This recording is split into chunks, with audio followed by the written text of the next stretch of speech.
All stories are dramatized recreations. Named locations are fictionalized. Any resemblance to real persons is coincidental. Hannah, elementary school teacher. The gravy was perfect. That was the thought, the stupid, insignificant, utterly mundane thought that was circling in my head like a trapped bird as my world quietly ended in the warm glow of my own dining room. It was thick, a rich mahogany brown without a single lump. I'd gotten the seasoning just right, a pinch of sage, a generous crack of black pepper. It was Daniel's favorite. He always said no one made gravy like his Hannah. I'd basked in that, in being his Hannah, the maker of perfect gravy, the curator of his comfort. Thanksgiving. The table was a masterpiece of normalcy, a lie constructed of fine china and polished silver. My mother's linen napkins. The cornucopia centerpiece my son, Leo, made in art class. The golden, sprawling turkey that Daniel had carved with such performative gusto an hour ago. And the gravy boat, still half full of my perfect gravy. Daniel was laughing at something my father said, his head thrown back, the lines around his eyes crinkling in that way I loved. The way I'd traced with my fingertip just last night, whispering how lucky I was. He'd kissed my forehead, a dry, absent-minded press of lips, and said, "Me too, sweetheart, so lucky." Now, his phone, which had been buzzing with a persistent, insect-like irritation all through pie, lit up again on the table beside his plate. He glanced at it, and the laugh died in his throat. It wasn't the buzz. It wasn't even the glance. It was the flinch. A microscopic, almost imperceptible tightening around his eyes. A swiftness to his hand as he picked it up, not to answer, but to angle the screen away from me. It was a gesture of secrecy, of ownership. A door silently closing in a house I thought we shared. "Work again?" I asked, layering my voice with a warm, wifely concern I did not feel. "On Thanksgiving, they really need to give you a break, Dan." I reached for the gravy boat, my movements slow, deliberate. "More gravy?" He didn't look at me. His thumb was flying across the screen. Oh no, it's just Mark, from the finance team, has a question about the Q4 projections. Idiot." He forced another laugh, but it was thin, brittle. He set the phone face down with a finality that felt like a slap. Mark from the finance team. The name was a key, turning in a lock I hadn't known existed. It slid into place alongside a dozen other little moments, a constellation of neglect I'd carefully explained away. The late work nights that had suddenly increased, stacking up like evidence. The new, more expensive cologne. The way he'd started shutting his laptop lid when I walked into his study, joking about adult content that was just boring spreadsheets. I had laughed with him. I had believed him. Mark from the finance team. 2 months ago, digging for a pen in the glove compartment of his car, my fingers had brushed against a crumpled receipt. A boutique hotel in Seattle, not 10 miles from his office. A weekday. A day he'd texted me saying he'd be working until 10, not to wait up. My heart had hammered against my ribs, a frantic, terrified bird. Then, sanity. Reason, he probably just met a client there for a drink. The bar receipt must be separate. Don't be that wife, Hannah. Don't be paranoid. Trust him. I had smoothed the receipt out and put it back. I had chosen our marriage over my suspicion. Now, looking at his averted face, at the phone he guarded so jealously, the truth didn't dawn. It detonated. It was a silent, internal explosion that turned my bones to ash and my blood to ice. The perfect gravy, the beautiful table, my son's happy chatter, it all receded, muffled as if I were sinking deep underwater. I was an elementary school teacher. I taught 7-year-olds how to read, how to share, how to believe that the world was fundamentally good and fair. I soothed skinned knees and mediated arguments over crayons. My entire life was built on the premise that if you were kind and patient and followed the rules, you would be safe. You would be loved. The man across from me, the man who had held my hand through labors and losses, who had planted a cherry tree in our backyard the day we brought Leo home, had built a second, secret life.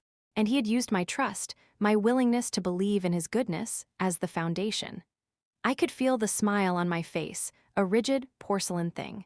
I could hear my own voice, calm and light as I asked my father about his golf game. I was performing the role of Hannah, the happy wife, the perfect hostess. But inside, I was screaming. Inside, I was shattering. I saw it all with a terrifying, crystalline clarity. The hotel receipt wasn't for a client meeting. The late nights weren't for work. The new cologne wasn't for me. The phone, always face down, always on silent, was a vault containing a self I did not know. A Daniel who lied to me. A Daniel who betrayed me. The hook was in my heart, and it was barbed. It was the flinch. That tiny, almost invisible flinch. It was the casual, effortless lie about Mark from the finance team. It was the realization that the last 11 years of my life, the home we'd built, the family we'd made, could be jeopardized by a text message on a Thanksgiving afternoon. I took a sip of my wine. It tasted like nothing. The turkey, once fragrant and inviting, now smelled of decay. The laughter around the table felt like mockery. This was the moment, the before and the after. I was still sitting here in the before, but I was already falling into the after. I was Hannah, elementary school teacher, wife of Daniel, mother of Leo, and I was also a woman whose husband was a stranger. The truth was a cold, hard stone in the pit of my stomach. It wasn't a question. It was a fact. He was having an affair. The knowledge was absolute. It was the first solid thing I had felt since the world dropped out from under me. I looked at Daniel, really looked at him. He was pretending to listen to my father, nodding along, but his jaw was tight. A muscle ticked in his cheek. He was scared. He knew. He knew the facade was cracking, and he was trying to hold it together with sheer will. I had a choice. I could let the facade hold. I could wait until our guests left, until the turkey was wrapped in foil and the plates were stacked in the dishwasher. I could choose the path of quiet dignity, of private devastation, but the hook was in too deep. The pain was too immense, too annihilating. It demanded acknowledgement. I set my wine glass down. The click of crystal on wood was a gunshot in the suddenly quiet room. Everyone looked at me. "Daniel," I said. My voice was quieter than I intended, but it carried. It was terribly, unnervingly calm. "Who is she?" The color drained from his face. The performance was over. The knife was between the lines, and I had just driven it home. The silence after the front door clicked shut was the loudest sound I had ever heard. It was a physical presence, thick and heavy, pressing down on the remnants of our Thanksgiving feast. The air smelled of roasted turkey and pine from the centerpiece, but underneath it was the acrid scent of shattered illusions. Leo was upstairs, confused and quiet, bundled into bed with promises of extra cartoons in the morning. Promises I made with a voice I didn't recognize as my own. My parents had left with strained, worried smiles, my mother squeezing my arm too tightly, my father avoiding my eyes entirely. The performance was over. The audience was gone. Now it was just the two leads on a ruined set. I stood at the kitchen sink, my hands submerged in water so hot it was almost scalding. I scrubbed at a porcelain plate, watching the gravy residue swirl down the drain. Each circular motion of the sponge was a mantra. He lied. He lied, he lied.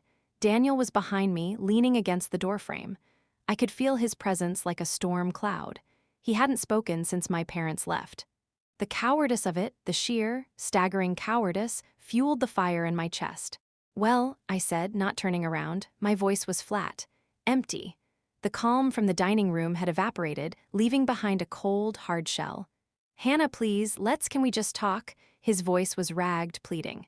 The sound of it, the very texture of his familiar voice, made me want to scream. It was a weapon he was using, a tool that had always worked to soothe me, to placate me. Not tonight. I pulled my hands from the water, dripping onto the floor, and turned to face him. I didn't wipe them on my apron. I just let the water drip, marking the tile between us. "Talk. You want to talk now, Daniel? After 11 years. After you sat at my family's table, ate my food, and lied to my face about Mark from the finance team?" The name was ash in my mouth. He flinched. Good. I wanted him to flinch. I wanted him to feel a fraction of the seismic pain that was tearing me apart inside. "It's not what you think," he began, the words so cliché they were almost laughable. If I laughed, I would never stop. I would unravel completely. "Don't," I whispered, the words sharp as a blade. "Don't you dare insult my intelligence. Not now. Who is she?" He ran a hand through his hair, a gesture of frustration I had once found endearing. Now it looked like a performance. "Her name is Alina." The name landed like a physical blow. Alina, it was a real person. A name, not a concept, not a vague suspicion. A woman with a name, he said, with a specific, terrifying familiarity. "Alina," I repeated, testing the weight of it. It felt foreign and poisonous on my tongue. And who is Alina? He looked down at his shoes, the shoes I had picked out for him last Christmas.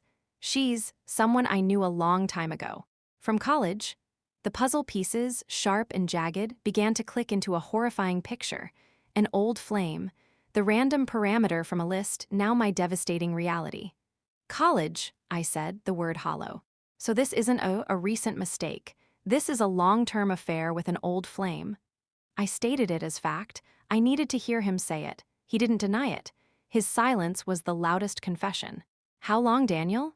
The question came out as a breath, barely audible. He couldn't look at me. 6 months. 6 months. Half a year. Leo had lost his first tooth 6 months ago. We'd celebrated my birthday 6 months ago. He'd held me and told me he was the luckiest man alive 6 months ago. The scale of the deception was so vast I felt dizzy. I gripped the edge of the counter, the cool granite a stark contrast to my burning skin. 6 months, I echoed. The numbers were meaningless. They were too big to comprehend. All those late nights, the project that was running over, the quarterly reviews.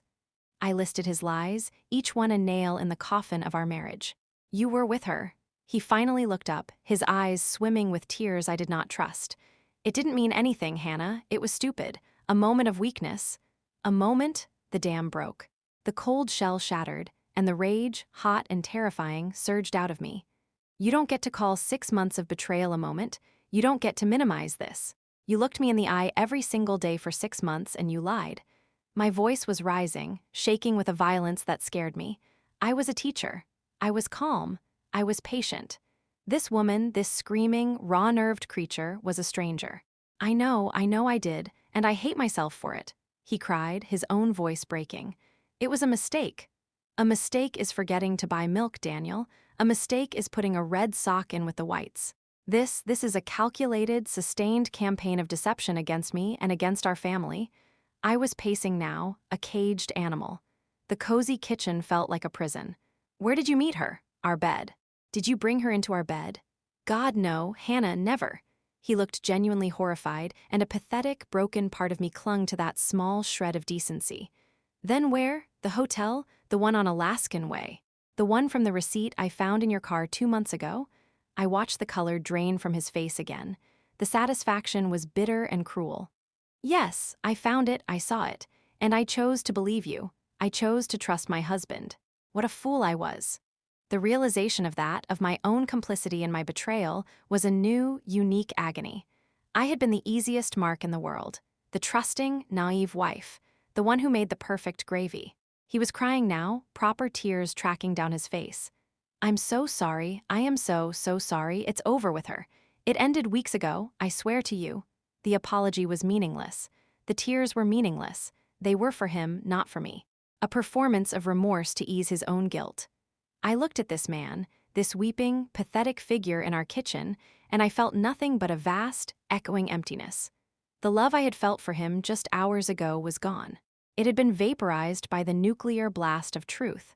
The climax of the scene wasn't his confession. It was the silence that followed my question. It was the 6 months. It was the receipt I'd ignored. The climax was the total and utter annihilation of the man I thought I knew. The truth settled over me, cold and final. This wasn't a problem to be solved. This was a bomb that had already gone off. We were just standing in the rubble. I walked to the kitchen door, my legs feeling like they belonged to someone else. I stopped and looked at him, at the ruin of the man I loved. You will sleep in the guest room tonight, I said, my voice once again eerily calm. The rage had burned out, leaving behind absolute zero. You will not come near me. You will not try to talk to me.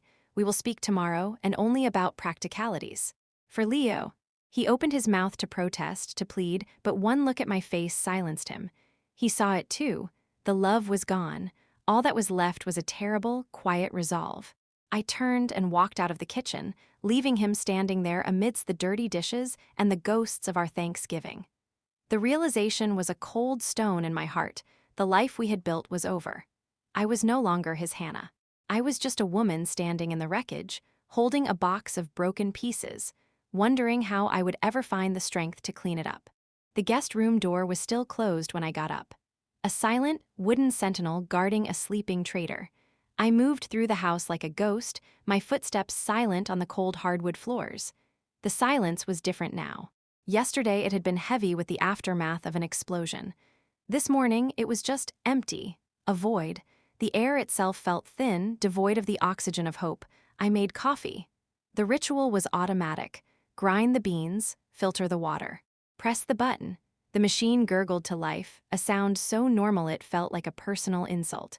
How could the world just keep turning? How could coffee still smell like coffee? Leo's door creaked open, and he padded out, his hair a messy halo, clutching his favorite stuffed wolf. "Morning, Mommy." The sound of his voice, so small and trusting, was an ice pick to my heart. I forced a smile, the muscles in my face screaming in protest. "Morning, sweet pea, you want some Cheerios?" He nodded, climbing onto his stool at the kitchen island. I poured the cereal, the little O's clattering into the bowl like tiny, hollow promises. I sliced a banana on top, my movements precise, robotic. This is how you keep going. You just do the next thing, you pour the cereal. You slice the banana. You do not think about the man behind the closed door. You do not think about the name Alina. "Is Daddy still sleeping?" Leo asked through a mouthful of milk and O's. The question was so innocent it was lethal. I gripped the edge of the counter. "Yeah, baby, Daddy's really tired." I could feel the lie coating my tongue, thick and foul. I was lying to my son now. I was becoming an accomplice in the destruction of his world, just to preserve it for a few more precious hours. The hypocrisy was a bitter pill. I was protecting him from a truth that would inevitably shatter him, all while my own foundation was dust. The guest room door opened. Daniel stood there, still in yesterday's clothes, his face pale and creased from a sleepless night.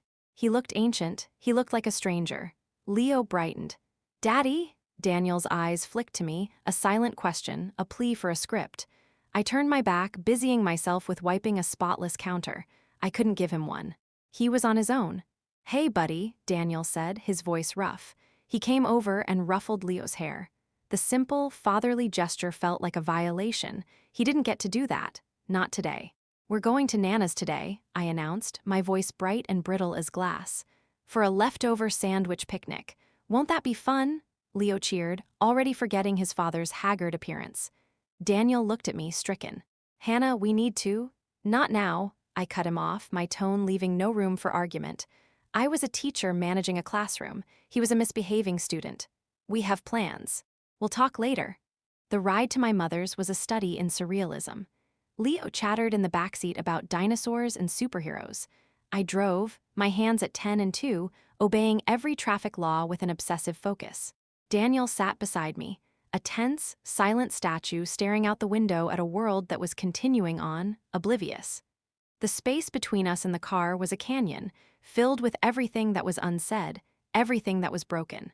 I dropped them off with a quick, airless hug for my mom, whose eyes were red-rimmed with worry.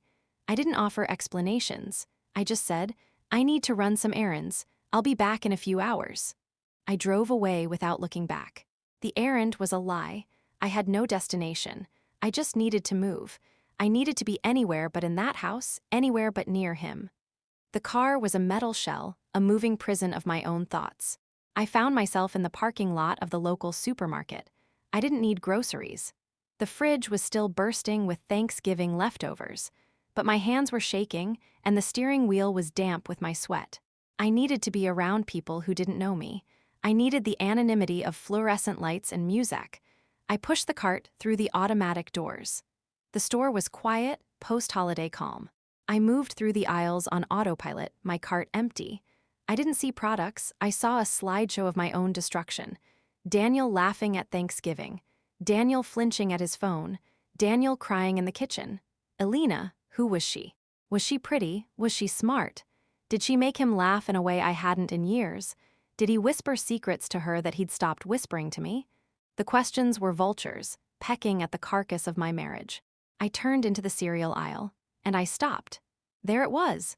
The big family-sized box of Cinnamon Toast Crunch, Daniel's favorite.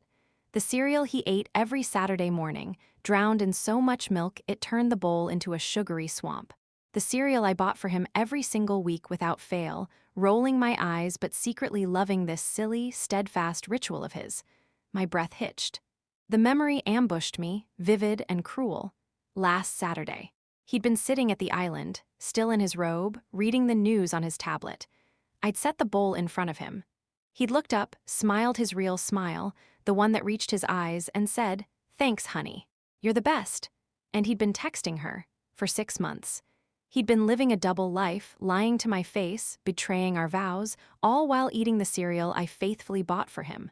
The hypocrisy of it was so vast, so staggering, it stole the air from my lungs. The simple, colorful box became a symbol of everything, of my blind trust, of his effortless deception, of the 1,000 tiny kindnesses that built a life together, and how he had taken every single one and used them as bricks to build his wall of lies. The dam broke. Not with rage this time, but with a grief so profound it was a physical weight, crushing my chest.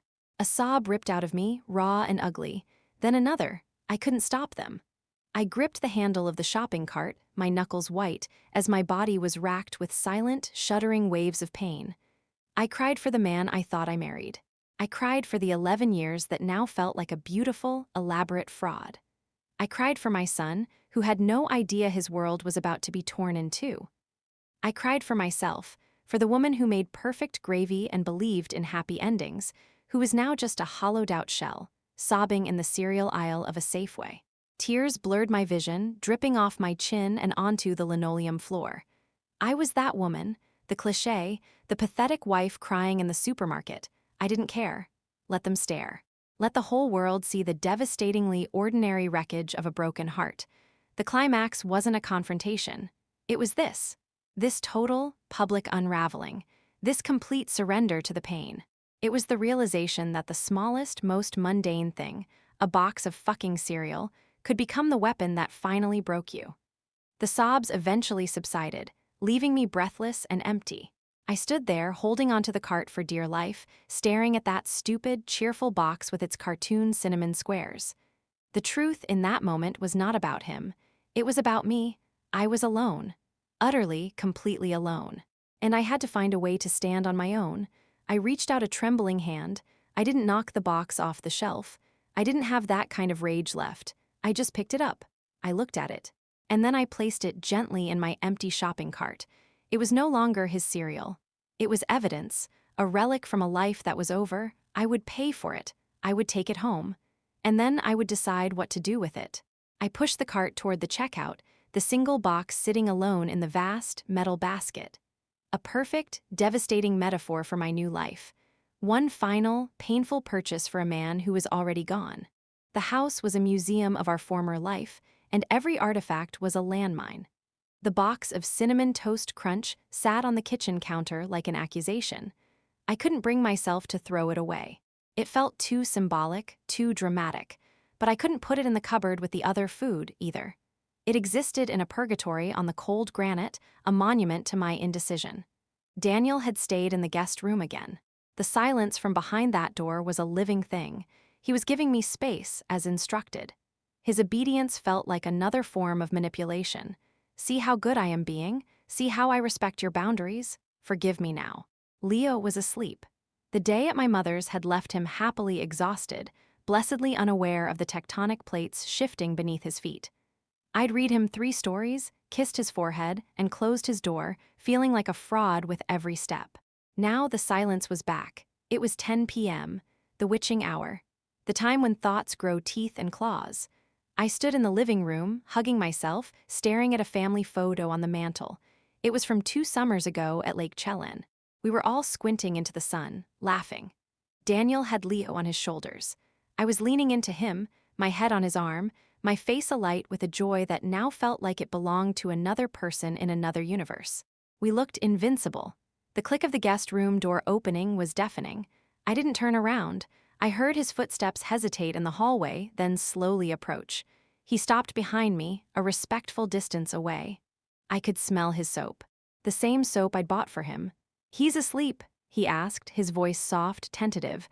I just nodded, my eyes still fixed on the photo. The happy, frozen people. "Hannah, we can't keep doing this," he said.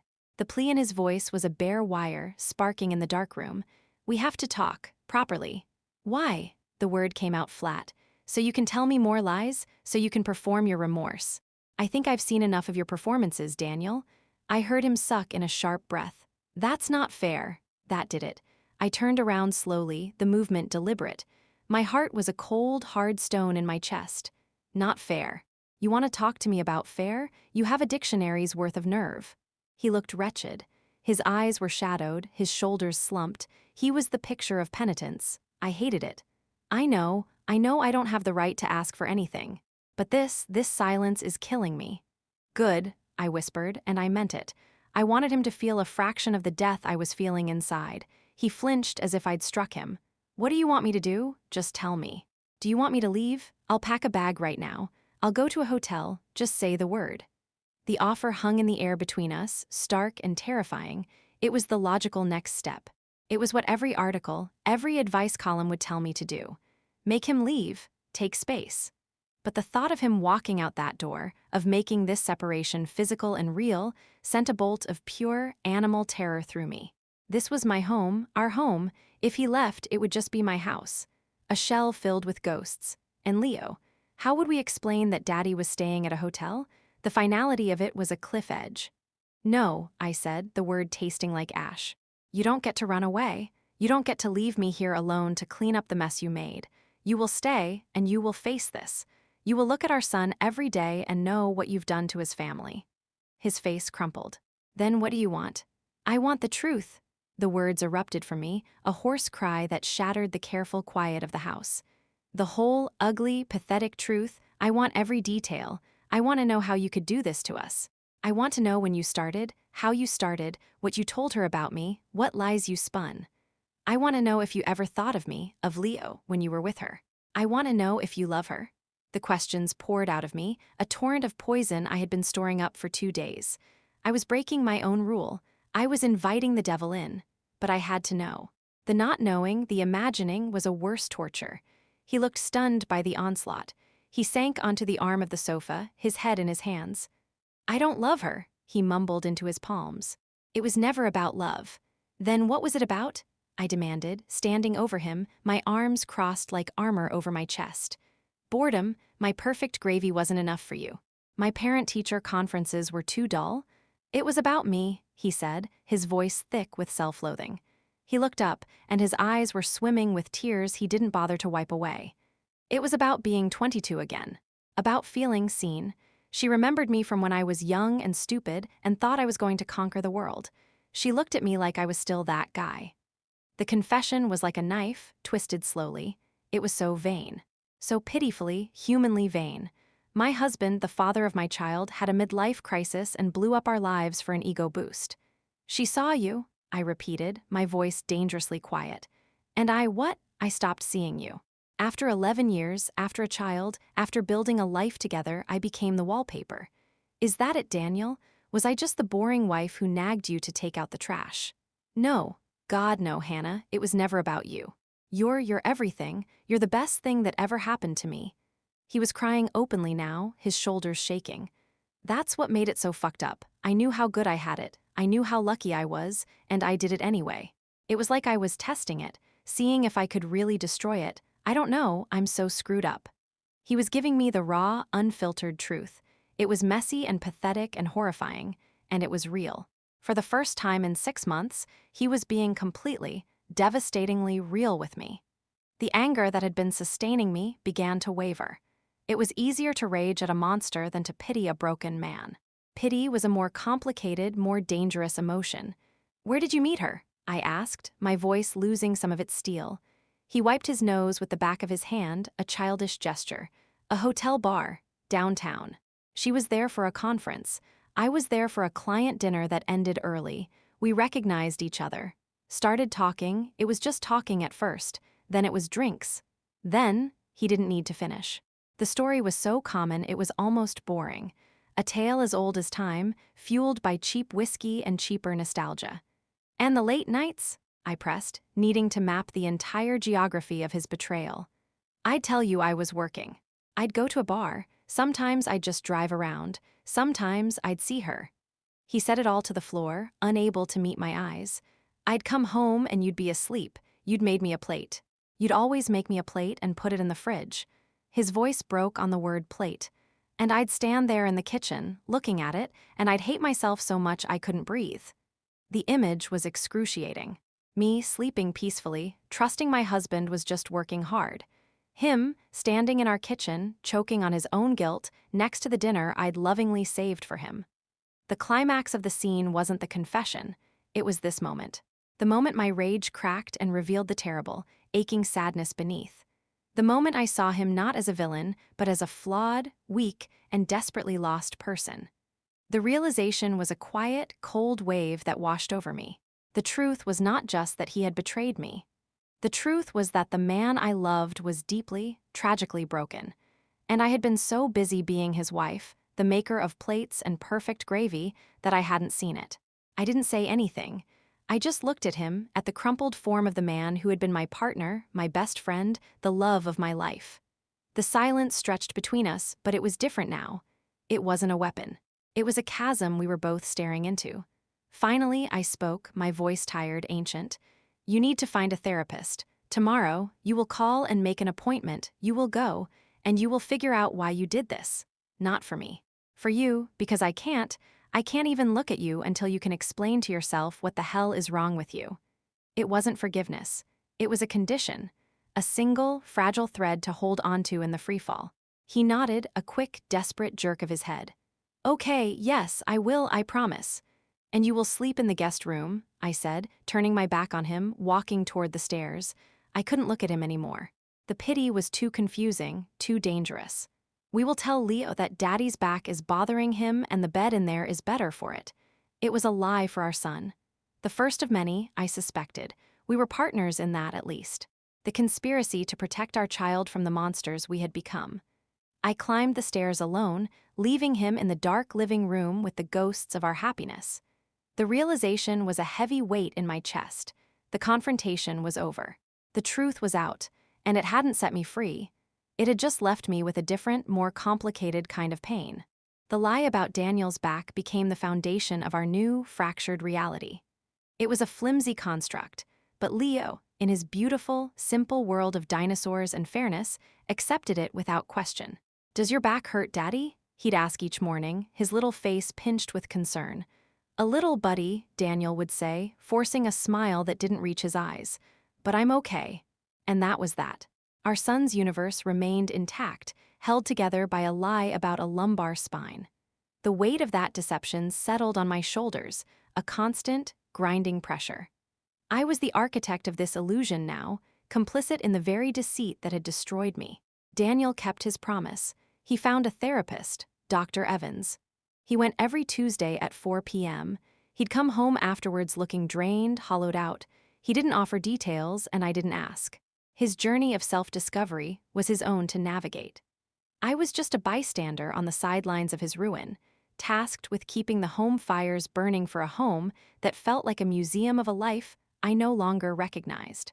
The days bled into one another, a monochrome smear of routine. I taught my second graders about verbs and vowels, my voice a cheerful, automated recording. I graded spelling tests. I made dinner. I put Leo to bed. I avoided Daniel's eyes. I slept alone in our king-sized bed, which felt vast and cold and empty. The anger had subsided, replaced by a profound, bone-deep exhaustion. A gray fatigue that made every movement feel like wading through wet cement. I was going through the motions of living, but I wasn't alive. I was a ghost in my own house. The breaking point came on a Tuesday, 2 weeks after Thanksgiving. Daniel was at his therapy session. Leo was at a playdate. The house was silent, oppressively silent. I stood in the middle of the spotless kitchen, and I realized I had nothing to do. No crisis to manage, no child to tend to, no performance to uphold. The emptiness was a vacuum, and it began to suck all the air out of the room. I could feel the walls closing in. The photos on the fridge, Leo's artwork, our smiling faces, seemed to mock me. The perfectly organized spice rack felt like a monument to a control I never really had. This wasn't a home. It was a beautifully decorated prison of my own making. I had to get out. I didn't think. I just moved. I pulled on an old pair of sneakers and a fleece jacket that smelled of mothballs and neglect. I got in the car and I drove, my hands tight on the wheel, with no destination in mind. My heart was hammering against my ribs, a frantic bird trying to escape its cage. I found myself at the trailhead for Cougar Mountain. It was a place we used to hike as a family, back when Leo was in a carrier on Daniel's back. Back when our laughter echoed through the trees instead of just the silence. The parking lot was nearly empty. A cold, damp December mist hung in the air, clinging to the towering evergreens. I got out of the car, the cold biting through my thin jacket. I hadn't dressed for this. I was an elementary school teacher in sneakers, about to walk into the wilderness alone. I didn't care. I started walking. The trail was muddy from recent rain, sucking at my shoes. The first few steps were awkward, my city legs unsteady on the uneven path. But I pushed on, my breath puffing out in white clouds. The forest swallowed me whole. The silence here was different from the silence in my house. This was a living silence, filled with the drip of water from leaves, the rustle of some small creature in the underbrush, the distant cry of a bird. It was a silence that demanded nothing from me. I walked faster, my muscles beginning to burn. The physical discomfort was a relief. It was a simple, clean pain, a pain with a cause and a solution, unlike the complex, incurable pain in my chest. The trail began to climb, steep and switchbacking. My lungs screamed for air. My thighs burned. A stitch dug into my side. I pushed harder, punishing my body for the sins of my heart. Stupid, naive, trusting, blind. The words became a rhythm matching my pounding footsteps, tears mixed with the mist on my face. They weren't the violent, racking sobs of the supermarket. These were quiet, hopeless tears. The tears of a woman who was utterly lost. I was failing. I was failing at holding my marriage together. I was failing at falling apart. I was just failing. The climax wasn't a dramatic event. It was the moment my body gave out. I reached a lookout point, a small rocky clearing, and my legs simply buckled. I didn't elegantly collapse, I crumpled. I fell to my hands and knees in the cold, wet mud, the gritty rock biting into my palms, and I broke. There, alone on a mountain, with no one to hear me, I finally let go. I cried for the future I thought we had. I cried for the past that was now poisoned. I cried for the present, which was a desolate, lonely wasteland. The sounds that came out of me were primitive, animalistic groans of pure grief. I cried until my throat was raw, until I had no tears left, until I was just a hollow, shivering shell, kneeling in the dirt. I don't know how long I stayed there. The mist turned into a light, cold rain. It soaked through my hair, my jacket, chilling me to the bone. I didn't move.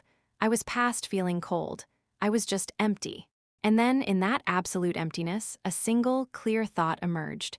It wasn't a voice. It was just a knowledge, quiet and certain. Get up. The thought was so simple it was almost stupid. Get up. I looked at my hands, caked in mud, pressed against the dark, wet rock. This was my bottom. This was the low point. Kneeling in the mud on a mountain, alone, crying for a life that was over. Get up. I couldn't change what Daniel had done. I couldn't undo the betrayal. I couldn't magically repair the trust that was shattered into a million pieces. The only thing I could control, the only thing I had any agency over in that entire, miserable situation, was whether or not I got up off this damn rock. Slowly, achingly, I pushed myself up. My muscles protested. My knees were stiff with cold. I stood there, swaying slightly, looking out at the view I had been too blind to see. The mist had parted slightly, revealing a valley shrouded in low clouds. It was bleak, and it was beautiful in its stark, unforgiving way. The realization was a small, cold ember in the vast emptiness inside me. I couldn't fix my marriage, I couldn't fix Daniel, but I could put one foot in front of the other. I could walk back down this mountain. I could go home. I could take a hot shower. I could make dinner for my son. It wasn't a grand epiphany about self-love or empowerment. It was simpler than that. It was basic survival. The first, raw, unadorned act of choosing to continue. The hike back down was slower. My body ached, but the pain was a grounding force. It reminded me that I was still here, that I could feel things other than betrayal. The cold air on my face, the burn in my calves, the weight of my wet clothes. I reached the parking lot as the early winter darkness began to fall. I was soaked, muddy, and shivering uncontrollably. I looked a mess. I felt like a mess, but I had gotten up. I drove home in silence. The house was warm when I walked in. Daniel was in the living room, reading to Leo. He looked up as I dripped onto the welcome mat. His eyes widened in surprise, then concern. "Mommy, you're all wet," Leo said, stating the obvious with a child's perfect clarity. "I went for a walk," I said, my voice hoarse from crying. "Got caught in the rain." Daniel's gaze held mine for a second longer, a question in his eyes. But he didn't ask it. He just nodded slowly. I walked past them, up the stairs to the bathroom. I stripped off the muddy, wet clothes and stood under the scalding spray of the shower until the chill left my bones. I looked at my face in the foggy mirror. My eyes were red-rimmed, my skin pale, but I was there. The truth of the scene wasn't that I had found a solution. It was that I had found a starting line. The journey wasn't toward reconciliation or away from it. The journey was just forward, one step, then another, however small, however painful. I had reached the bottom, and the only way left to go was up. The alarm went off at 5:30 a.m. The sound was a shard of glass in the perfect, silent darkness of my bedroom. My body, still heavy with the exhaustion that had become my new normal, screamed at me to hit snooze, to burrow back into the numbness of sleep. But the memory of the cold mud on Cougar Mountain, the raw, animal pain of hitting bottom, was sharper than the fatigue. "Get up." I swung my legs out of bed. The floor was icy against my bare feet, a small, concrete shock to the system. One step, the house was a tomb. Leo's door was closed. The guest room door was closed. I moved through the shadows like a ghost, pulling on the same fleece, the same muddy sneakers from my breakdown. I didn't look at myself in the mirror. I didn't want to see the hollow-eyed woman staring back. The cold outside was a physical wall. It stole my breath. My car protested with a low groan, the frost on the windshield an intricate, fragile map of the deep freeze. I scraped it clean, my hands turning red and stiff. Each movement was mechanical, divorced from thought. Just do the next thing. The Cougar Mountain trailhead was empty again. The world was still asleep. The silence here was different from the silence in my house. This was a pre-dawn silence, full of potential, waiting for the sun to breathe life into it. Or maybe it was just waiting for me. I started walking. The path was familiar now, a dark tunnel through the trees. My headlamp cut a weak, bobbing swath of light in the overwhelming blackness. This wasn't about joy or discovery or connecting with nature. This was penance. This was discipline. This was me proving to myself that I could keep a promise, even if it was just a promise to put on my shoes and walk. The first week was pure agony. My body, softened by years of domesticity and grief, rebelled. Every muscle ached. My lungs burned in the thin, cold air. My mind was a relentless, toxic loop. He's probably still asleep. He's warm. He's not thinking about you. He's thinking about her. Elena, why did he choose her? What does she have that I don't? The thoughts were barbed, tearing at me with every step. I didn't try to stop them. I let them come. I let the jealousy, the anger, the humiliation wash over me as I climbed. I cried sometimes, the tears freezing on my cheeks. I raged others, my breath coming in sharp, angry puffs. The mountain became my confessional, my screaming room, my therapist's office. It absorbed everything and gave nothing back but the steady, unchanging ground beneath my feet. Then something shifted. It was small. Insignificant, really. On the 10th day, halfway up the switchback, I was so lost in a particularly vicious mental replay of the Thanksgiving confrontation that I tripped on a root. I stumbled, my arms flailing, and just managed to catch myself on a nearby tree trunk, my heart hammering against my ribs. I stood there, panting, leaning against the rough bark of a Douglas fir. And I realized I hadn't been paying attention.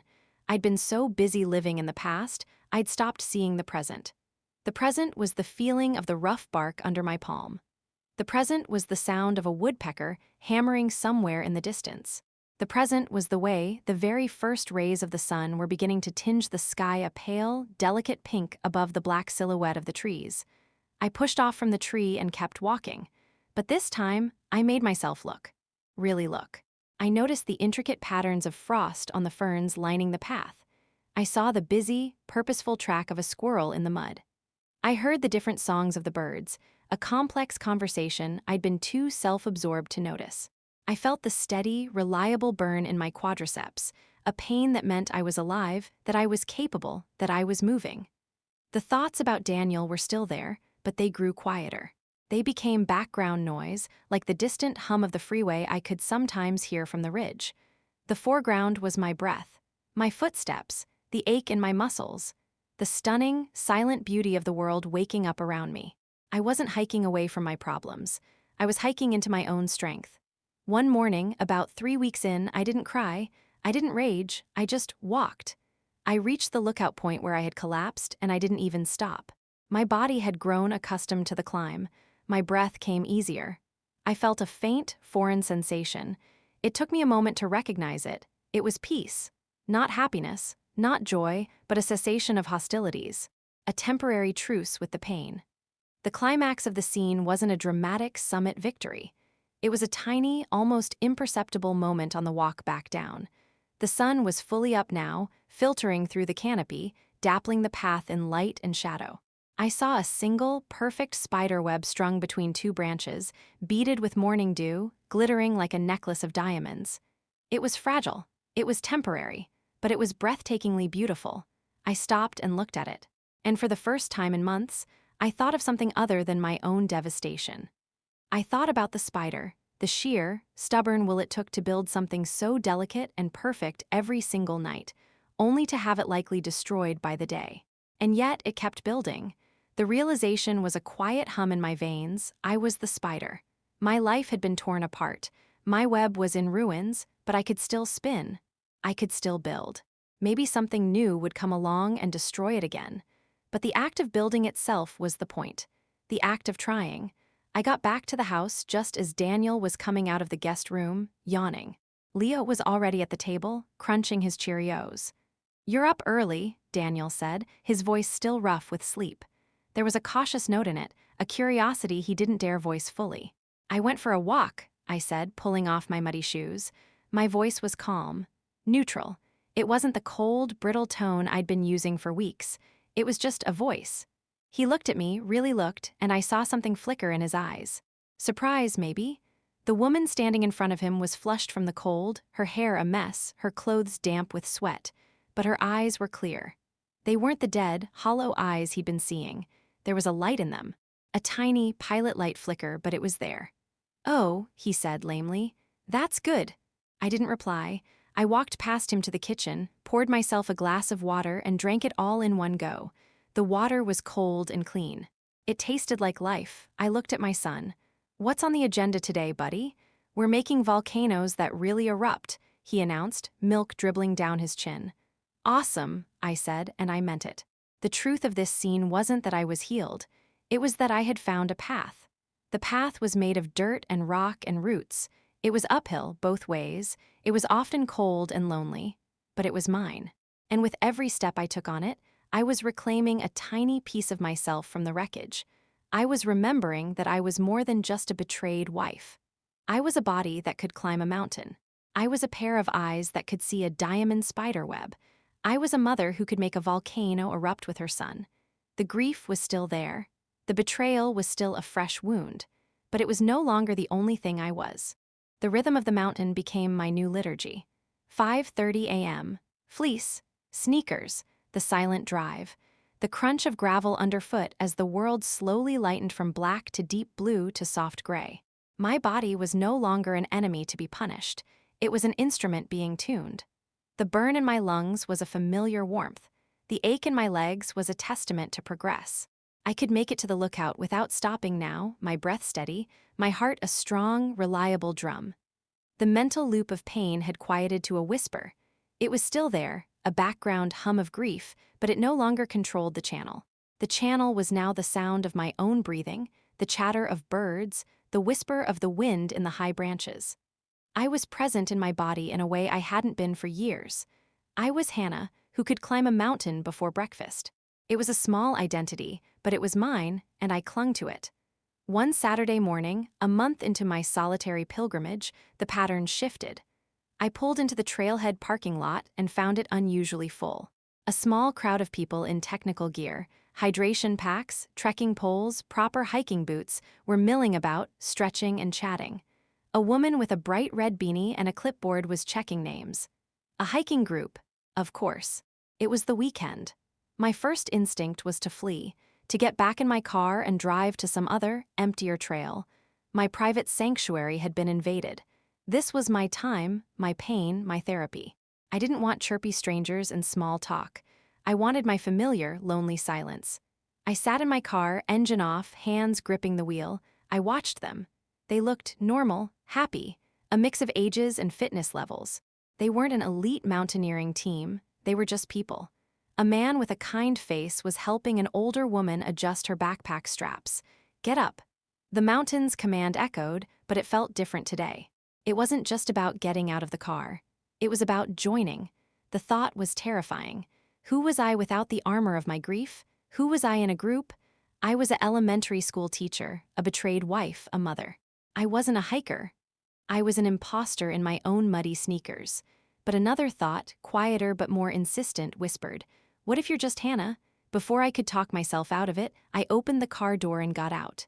I kept my head down, pretending to fiddle with my cheap, worn-out sneakers, acutely aware of my non-technical fleece and lack of poles.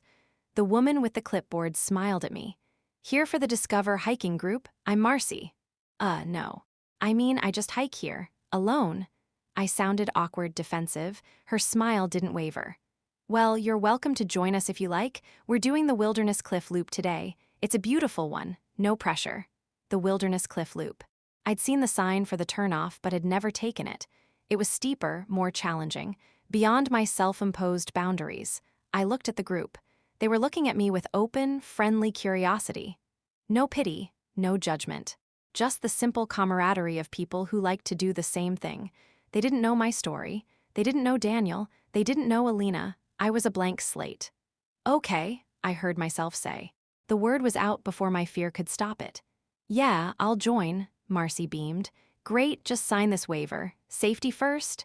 And just like that, I was absorbed into the group. We started up the trail. I hung toward the back, a silent observer. The pace was slower than my usual punishing sprint, but the conversation filled the space my toxic thoughts usually occupied. I listened to them talk about their weeks, about a new restaurant downtown, about the frustrating Seattle traffic, about a movie they'd seen. It was all so normal, so blissfully, mundanely normal. It was a world away from the suffocating drama of my own life. I was a tourist in the land of the ordinary, and it was breathtaking. About halfway up, the trail got steep, really steep, loose shale and exposed roots. My sneakers, adequate for my main trail, were a liability here. I slipped, my arms windmilling, and a strong hand shot out, grabbing my elbow and steadying me. It was the man with the kind face. "Whoa there, tricky bit. You okay?" I nodded, breathless, my heart hammering from the near fall. "Yeah, thanks, my shoes aren't really meant for this." "You're doing great," he said easily, letting go of my arm. "This part sucks for everyone. Name's Ben, by the way." "Hannah," I said. The introduction felt strangely significant. We kept climbing.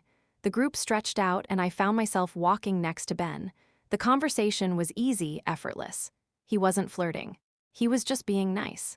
He talked about his dog, a golden retriever with a sock-eating habit. He asked what I did, and when I said I was a teacher, he talked about his niece who was struggling with reading and asked if I had any tips. It was the first real, normal, non-life-shattering conversation I'd had with a man who wasn't Daniel or my father in months. I wasn't Hannah, the betrayed wife. I was Hannah, the hiker, and Hannah, the teacher. The simplicity of it was like a balm. We reached the summit of Wilderness Cliff, a breathtaking outcropping of rock that looked out over the entire Cascade Range. The view was infinitely more spectacular than my usual lookout. The group erupted in cheers and began pulling out snacks, taking photos. I stood apart for a moment, just taking it in. The vastness, the sheer scale of it. My problems, which had felt like the entire world, suddenly seemed very, very small. A tiny speck on a massive, beautiful, enduring planet. Ben came and stood next to me, not too close. "Pretty hard to beat, right?" "It's incredible," I breathed, meaning it. "Makes all the sucky parts worth it," he said, grinning. Then he turned and joined the others, leaving me to my thoughts. The climax of the scene wasn't the view, it was the descent. The way down was harder than the way up. My inadequate sneakers were a real problem on the loose gravel. I slipped again, more seriously this time, landing hard on my backside with a jarring thud. Oof! The air rushed out of me. Pain shot up my tailbone. Embarrassment burned my cheeks. Stupid. I don't belong here. I should have stayed alone. Before I could even process it, 3 people from the group were there. Ben offered a hand. Marcy was asking if I was okay. The older woman was pulling a first aid kit from her pack. I'm fine, I insisted, waving them off, desperate to disappear. But they didn't let me. They didn't make a huge deal out of it, but they didn't ignore me either. Ben walked behind me for the trickiest parts, offering quiet warnings about loose rocks. Marcy stayed by my side, chatting about the best local trails for beginners. They folded me into their care without ceremony, without pity. It was just what you did. You helped each other down the mountain. The realization washed over me as we reached the flat trail at the bottom. I wasn't alone. I had been choosing to be alone. There was a whole world of people out here, people who didn't know my pain, people who could offer simple, uncomplicated kindness. People who would help you up if you fell. Back at the parking lot, as people were dispersing, Marcy came over. Hey, Hannah, we do this every Saturday. Different trail, you should come again. I'd like that, I said, and I realized it was true. Awesome. And hey, she said, lowering her voice conspiratorially. Invest in some boots. Your tailbone will thank you. I laughed, a real, genuine laugh that felt foreign and wonderful in my throat. Noted. I drove home feeling different. I wasn't just physically tired, I was emotionally replenished. The house was the same. Daniel was in the kitchen, making Leo a peanut butter sandwich. He looked up as I came in. You're late, he said, and there was a faint, unfamiliar edge in his voice. Not anger, something else. Anxiety, maybe. I went with a group today, I said, pulling off my muddy, inadequate sneakers. Tried a new trail? A group? He asked, his hands stilling on the knife. Yeah, a hiking group, they were nice. I didn't elaborate. I walked to the fridge and got a glass of water, feeling his eyes on me. The truth of this scene settled in my bones. The path to recovery wasn't just a solitary climb. It was also about looking up from your own feet and seeing the other people on the path beside you. It was about accepting a hand up. It was about realizing that your identity wasn't fixed, it could be expanded. I was still a wife, a mother, a teacher. But now I was also a hiker. And maybe, just maybe, I could be a friend. The loneliness wasn't gone. But it had been joined by something new, something fragile but potent, a sense of possibility. I bought the hiking boots. It felt like a declaration of independence, a commitment etched in waterproof leather and Vibram soles. I didn't tell Daniel. The purchase was a secret between me and myself, a small act of building a life that didn't require his approval or even his awareness. The Saturday hikes became my anchor. A sacred, non-negotiable block of time that belonged solely to me. Marcy, the group leader, was a force of nature in her own right, a retired nurse with a seemingly endless reservoir of energy and a laugh that could scare bears away. Ben was often there, a steady, quiet presence. Our conversations remained in the safe, pleasant shallows of books, weather, and trail conditions. It was exactly what I needed. Daniel noticed the change. How could he not? I'd leave the house in the dark and return hours later, flushed and tired, but with a lightness in my step that hadn't been there for months. I'd hum sometimes while making lunch. The gray fatigue had lifted, replaced by a physical tiredness that felt clean and earned. He didn't ask about it. He watched me with a new, cautious curiosity, like a scientist observing a previously dormant volcano showing signs of life. His therapy was continuing. He was quieter, more thoughtful, less performative. The raw, begging neediness had been replaced by a grim, determined respect for the boundaries I had erected. Our interactions were polite, functional, and centered entirely on Leo. We were roommates running a daycare for a child we both adored. One Tuesday, a crisis erupted at school. A burst pipe in the main hallway sent a torrent of water flooding toward my classroom. We managed to evacuate the kids, but the chaos was absolute. Screaming children, frantic teachers, the roar of water, the blare of the fire alarm. For 2 hours, I was a general managing pure bedlam, soaked to the skin, calming terrified 7-year-olds. By the time the plumbers arrived and the all-clear was given, I was running on fumes. My principal, her face pale with stress, clapped me on the shoulder. Go home, Hannah, you've more than earned it. I drove home in a daze. The adrenaline crash left me trembling. All I wanted was a hot shower and silence. I walked into the house, dripping on the floor, to find Daniel in the living room, helping Leo build an impossibly complex Lego spaceship. He took one look at me and stood up. What happened? Pipe burst at school, I mumbled, my voice hoarse from shouting over the alarm. Flooded my classroom, it was a lot. "Mommy, you're all wet," Leo said, stating the obvious with grave concern. "I know, sweetie. I'm going to go get dry." I trudged upstairs, peeled off my wet clothes, and stood under the shower until the hot water ran out. I wrapped myself in a robe and just stood in my bedroom, staring at the wall. The exhaustion was complete, mental and physical. The image of the swirling, dirty water swallowing up my classroom, the little desks and chairs floating, kept replaying behind my eyes. There was a soft knock on my bedroom door. "Hannah, it was Daniel. I hadn't heard him come upstairs." "Yeah, I made you some tea," he said through the door. "It's on the floor out here, and I called your principal. Told her you wouldn't be in tomorrow. Took a personal day for you." I froze. What? He'd taken initiative. Not the performative, guilt-driven kind, but a simple, practical act of support. He'd seen a need and filled it without being asked, without expecting anything in return. I opened the door a crack. A steaming mug of chamomile tea sat on the hallway runner. He was already halfway down the stairs, giving me space. "Thank you," I called out, my voice small. He paused on the steps and looked back. "Get some rest," he said simply, and then he was gone. I picked up the mug.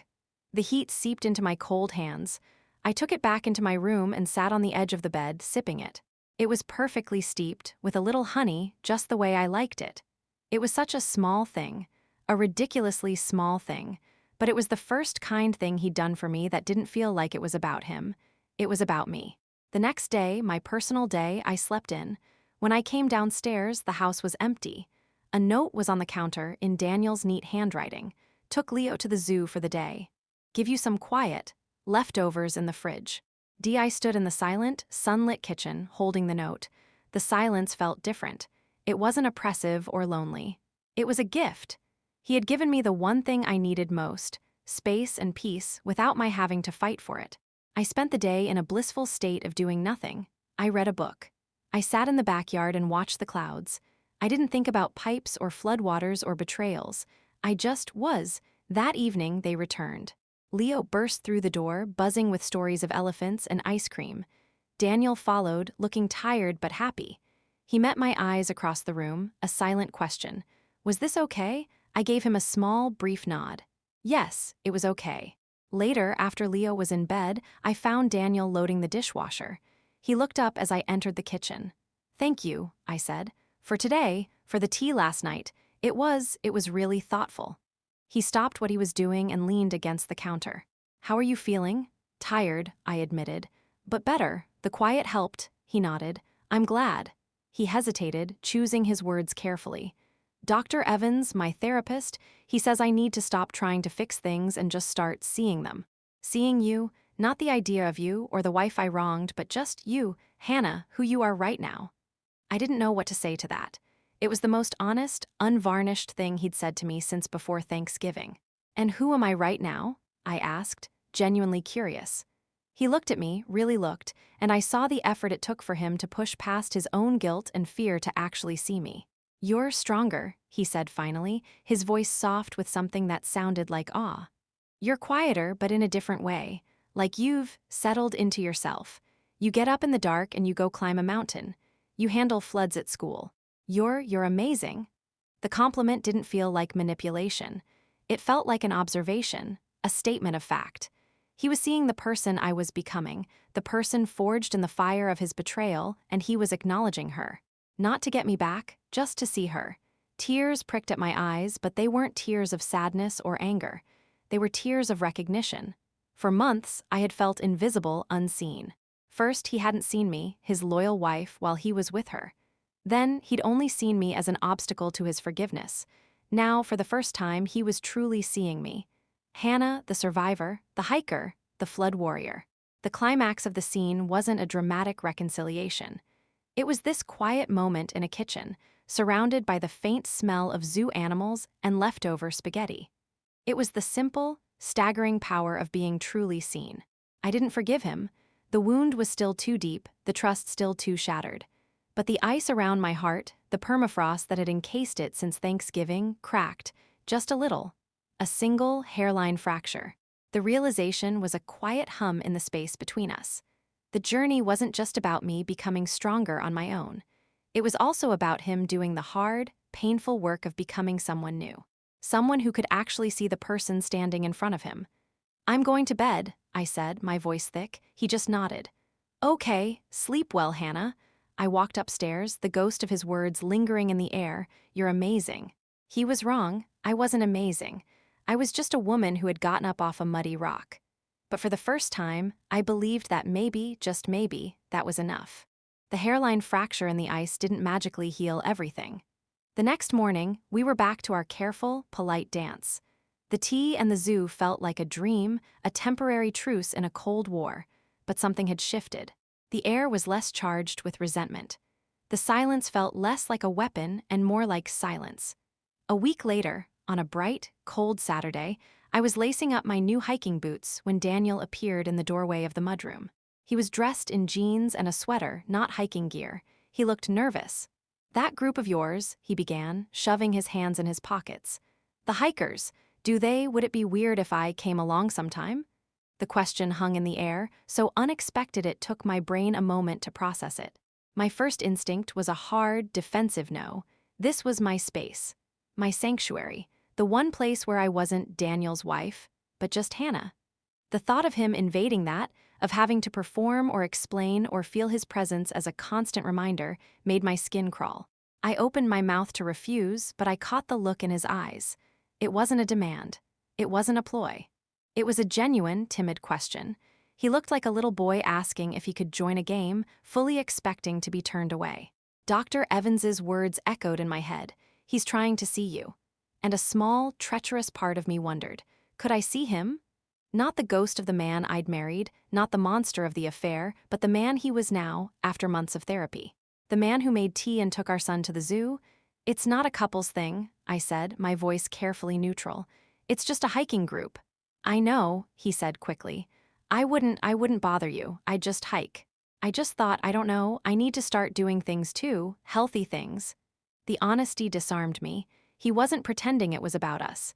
He was admitting it was about him, his own recovery. I took a slow breath. This was a risk. It could be a disaster. It could shatter the fragile peace we'd built. "They leave at 6:30 from the Cougar Mountain trailhead," I said finally. "Don't be late." I turned and walked out the door, my heart thumping strangely in my chest. I hadn't said yes, but I hadn't said no. I half expected him to chicken out. But when I pulled into the parking lot, his car was already there. He was leaning against it, wearing a pair of brand-new, stiff-looking hiking boots and an expression of pure anxiety. He looked so out of place, so unlike the confident, easygoing man I'd fallen in love with, that a strange pang of something, not pity, not affection, but maybe recognition of his own struggle, shot through me. Marcy bounded over. "Hannah, hey, and you must be the famous Daniel," she said, beaming. "Hannah mentioned you might join us." I had done no such thing. Marcy was a magnificent liar. Daniel shot me a surprised glance, and I gave a tiny, almost imperceptible shrug. "Yeah," Daniel said, recovering quickly. "Thanks for having me. Any friend of Hannah's ready to crush some trails?" she boomed, and then she was off, rallying the troops. The hike began. It was, without a doubt, the most awkward 3 miles of my life. Daniel stayed near me, but not with me. He was painfully polite to everyone, the way you are at a party where you don't know a soul. He struggled on the inclines, his new boots squeaking in protest. I could feel his discomfort like a physical force field around him. I said nothing. I didn't encourage him. I didn't wait for him. I just hiked. I let the group absorb him, let Marcy chat his ear off about proper hydration, let Ben ask him about his work. I watched him from a distance, this stranger I had promised to love forever, trying to find his footing in my world. On a particularly steep, rocky section, he slipped. It wasn't a dramatic fall, just a loss of balance, but he threw out a hand to steady himself against a tree, scraping his palm. I was ahead of him. I heard his sharp intake of breath. My body turned before my mind could decide what to do. I stopped and looked back. He was examining his hand, a thin line of blood welling up. He looked frustrated, embarrassed. Without thinking, I walked back the few steps to him, dug into the pocket of my hiking pants, and pulled out a small, individually wrapped antiseptic wipe and a bandage. I always carried them. Teacher habit. "Here," I said, my voice short, practical. He looked at the items in my hand, then up at my face, his surprise evident. "It's not a big deal," he muttered, embarrassed. "It will get dirt in it." It'll get infected. Then it will be a big deal, I said, my tone the same one I used with a second grader who didn't want to wear their coat. Take it. He took the wipe and the bandage. Our fingers didn't touch. He cleaned the small cut and awkwardly applied the bandage with his teeth and his other hand. Thanks, he said, not meeting my eyes. Don't mention it, I said, and I turned and continued hiking, my pulse hammering in my ears. It was such a small thing, a nothing thing, but it was the first time I had offered him anything resembling care since the world ended. And it was the first time he had accepted it without a performance of gratitude. The rest of the hike was less tense. He found his rhythm. I saw him actually start to look around, to notice the way the light filtered through the cedars, to appreciate the view when we reached the summit. He wasn't the Daniel I'd fallen in love with on a hike over a decade ago. That man was gone forever. This was a different man, humbled, quieter, trying. On the way back down, we fell into step beside each other, not by design, but by the natural flow of the group. We didn't speak for a long time. The only sounds were our breathing and the crunch of gravel underfoot. Then he spoke, his voice quiet. This is harder than it looks. It is, I agreed. You make it look easy. I've had practice. Another stretch of silence. I like your friends, he said. Marcy is a lot. A surprised laugh escaped me. Yeah, she is. He glanced at me and a small, tentative smile touched his lips. It was the first genuine smile I'd seen from him in months. It wasn't the charming, crinkly-eyed smile that had once made my knees weak. It was smaller, wiser, sad around the edges. The climax of the scene wasn't a grand romantic moment. It was that shared smile. It was the acknowledgement, for one fleeting second, of a tiny, shared joke. A sliver of common ground on a trail in the woods. It was the realization that we could, perhaps, exist in the same space without causing each other active pain. That we could even, maybe, share a moment that wasn't entirely awful. When we got back to the parking lot, he was quiet. He looked tired, but it was a good tired, the kind I felt. Thanks, he said as we reached our cars. For letting me come? Sure, I said, unlocking my door. He hesitated, then nodded and got into his own car. I drove home alone, the memory of that small, sad smile lingering in my mind. The truth of this scene settled over me. Reconciliation wasn't a destination you arrived at. It was a trail you walked, one awkward, painful, tentative step at a time. It was scraped hands and antiseptic wipes and shared, weary smiles. It was horrible new boots on unfamiliar ground. And for the first time, I didn't feel a surge of panic or resentment at the thought. I just felt curious. Curious to see what the next step might look like.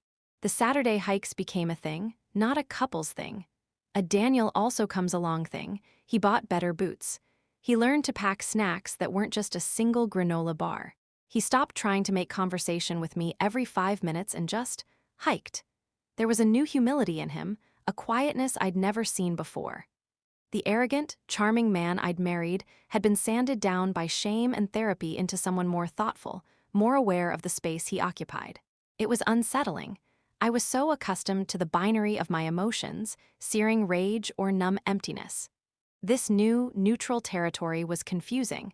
I didn't know how to feel about this quieter, more considerate Daniel. Forgiving him felt like a betrayal of myself. Hating him felt like a lie. A month after his first awkward hike, he approached me on a Friday evening. Leo was building a fortress of cushions in the living room, and we were orbiting around him, two separate planets in the same domestic solar system. I was thinking, Daniel began, his tone carefully casual.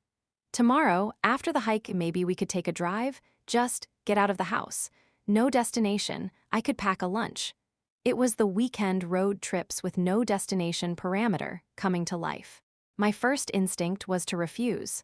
To protect the sanctity of my post-hike exhaustion, to retreat to my room with a book and shut the door on him. But I looked at him. He wasn't pleading. He wasn't pushing. He was just offering. An offering with no strings attached, expecting a no. Leo, I asked. My mom said she'd take him to the science center for the day. She already asked. He'd thought of everything. He'd made it easy. The effort was both touching and terrifying. Okay, I heard myself say. The word was out before my defenses could rally. A drive, okay. The next day, the hike was strenuous. A brutal ascent that left everyone breathless and triumphant at the summit. Daniel kept up, his breathing labored but steady. On the way down, he walked beside Ben, talking about stocks or something. Normal man talk. I watched him from ahead, this familiar stranger laughing easily with my friend, and felt another tiny shift in the universe's alignment. We parted ways with the group in the parking lot with a chorus of "See you next week." Daniel and I got into our separate cars, a unspoken agreement, and I followed him out of the lot. He didn't drive home. He turned onto the Aminus 90 on-ramp, heading east, away from the city, toward the Cascade Mountains. We drove in silence for nearly an hour, the sprawling suburbs giving way to dense forest and towering peaks. The silence in the car wasn't the oppressive, angry silence of Thanksgiving. It was contemplative. We were both watching the world go by, lost in our own thoughts, but together in the act of watching. He finally took an exit for a small, scenic overlook I'd never heard of. He pulled over and killed the engine. The silence that followed was immense, broken only by the sigh of the wind through the tall pines. "Hungry?" he asked. "Starving," I admitted. Climbing mountains worked up an appetite. He got out and opened the trunk, pulling out a small cooler. He'd made sandwiches, not just slapped-together sandwiches. Good sandwiches, thick slices of sourdough, roasted turkey, avocado, a pesto mayonnaise. He'd remembered I hated mustard. He'd cut them neatly in half and wrapped them in parchment paper. There were also 2 local IPAs, the kind I liked, and a container of fresh strawberries. It was so thoughtful. So unlike the grand, guilt-driven gestures of the early days, this was quiet, practical, seeing me. We sat on a rough-hewn wooden picnic table, the sun warm on our faces, and ate our sandwiches. We didn't talk about us. We didn't talk about the affair. We didn't talk about therapy. We talked about the view. We talked about a podcast Ben had recommended. We talked about Leo's latest obsession with volcanoes. It was normal. It was terrifyingly, beautifully normal. After we ate, we just sat there, side by side, watching a hawk circle on the thermal currents over the valley below. The space between us on the bench was a carefully measured 6 inches, a canyon and a hair's breadth all at once. "I miss this," he said quietly, not looking at me. His voice was so soft it was almost carried away by the wind. I didn't answer. I knew what he meant. He didn't just mean the view. He meant the silence, the easy companionship, the ability to just be together without the weight of history crushing every word. "I know I can't ever have it back," he continued, still gazing at the horizon. "I'm not asking for that. I wanted you to know that I see what I destroyed, and I miss it every single day." The honesty was a direct hit. It bypassed my anger, my walls, my carefully constructed fortress of indifference. He wasn't asking for forgiveness. He was just stating a fact. A shared, painful fact. Tears welled in my eyes, but they were quiet tears. Not the stormy tears of the supermarket or the mountain breakdown. These were tears of mourning, for us, for the easy, uncomplicated love we'd had, the love he had broken. "I miss it too," I whispered. The admission felt like a surrender, like laying down a weapon I'd been clutching for so long my fingers had cramped around it. He didn't move. He didn't try to touch me. He just let the words hang there in the mountain air between us, sacred and fragile. We sat there for a long time, in a silence that was no longer empty, but full of everything we'd lost and everything we might possibly, one day, be able to build again. It wasn't a happy silence. It was a sad, hopeful, terribly human silence. The climax of the scene wasn't a kiss or a declaration. It was that shared admission of loss. It was the acknowledgement that the old marriage was dead, and we were 2 survivors standing at its grave, wondering if we had it in us to plant something new in the same soil. On the drive home, as the sun began to dip behind the mountains, painting the sky in shades of orange and purple, he reached over and turned on the radio. It was a classic rock station, playing a song that had been popular when we first started dating. He didn't change it. He just left it on, his hands at 10 and 2 on the wheel. And for the first time in a year, I didn't feel a knife twist in my gut at the memory of our past. I just felt a quiet, aching nostalgia. The song ended. A new one began. We kept driving. The truth of this scene settled in the car around us, as real as the fading light. The path to reconciliation wasn't about erasing the past or pretending it didn't happen. It was about acknowledging the wreckage together, and then making a conscious, terrifying daily choice to take a drive into an uncertain future, with no destination in mind. The cherry tree in our backyard was in full, riotous bloom, a cascade of pale pink blossoms against the clear blue spring sky. It was the tree Daniel had planted the day we brought Leo home from the hospital. It had grown alongside our son, a living monument to the family we had built. I stood at the kitchen window, watching the petals drift down like confetti. A year. It had been almost a year since Thanksgiving. A year since the world had turned to ash in my mouth alongside the perfect gravy. The drive had been a turning point. Not a dramatic U-turn, but a gentle, gradual curve onto a new road. We'd started having dinners together, the three of us. Not every night, but sometimes. We'd started talking about things other than logistics, a book I was reading, a project he was working on. The conversations were careful, like we were handling priceless, fragile artifacts from a dig site, unsure of their true value. The Saturday hikes continued. Daniel was a permanent fixture now, his boots broken in, his pace matching the group's. He and Ben had become genuine friends. I'd watch them sometimes, laughing about something on the trail, and feel a confusing mix of gratitude and residual pain. My worlds were colliding, and the fault line between them was slowly, imperceptibly, sealing. One Saturday in late May, we decided to take Leo with us.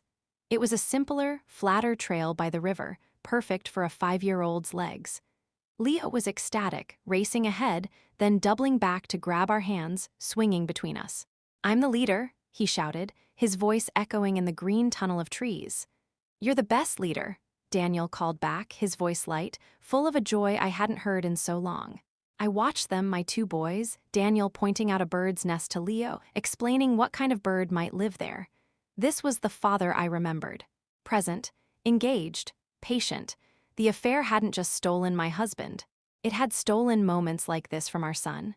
The return of this version of Daniel was a gift to Leo, and I couldn't help but be grateful for it.